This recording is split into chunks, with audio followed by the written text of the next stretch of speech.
Railway fares have been increased by 15% effective today.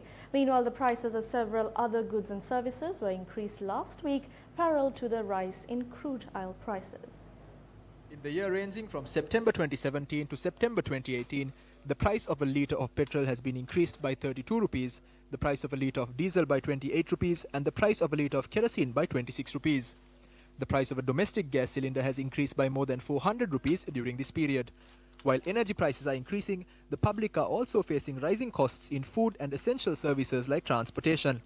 When the International Monetary Fund approved a $1.5 billion extended fund facility for the country, it was decided that the funds would be released in tranches, subject to the progress of economic reforms. Prior to releasing the fourth tranche of the EMF, the IMF reiterated the need for an automatic fuel pricing formula. The release of the fourth tranche of the loan was delayed due to delays in introducing the price formula, and the funds were eventually released shortly after the fuel pricing formula was introduced.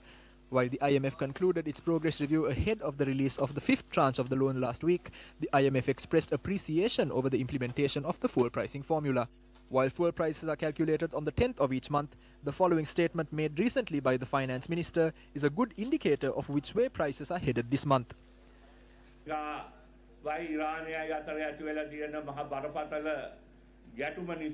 As a result of serious crisis between America and Iran, the price of oil had increased to $81 a barrel yesterday. The price formula will activate on the 10th. We were saying that as a government we do not need to pass on the total burden of this. We face a series of challenges while doing all of this.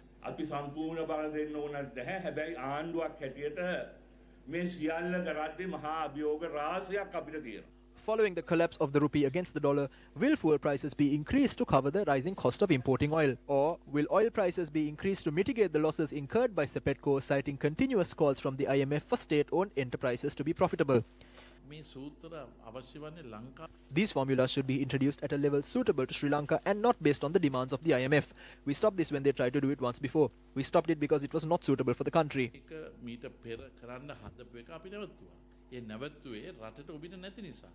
Certain economists opine that the collapse of the rupee may also be caused by the unsuitable demands of the IMF.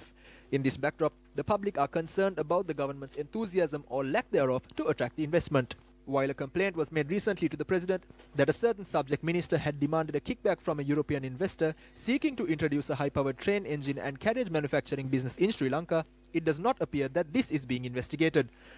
Anyone with a basic understanding of economics knows that the manufacturing base needs to be broadened with greater foreign direct investment in order to spur economic growth and strengthen dollar revenues.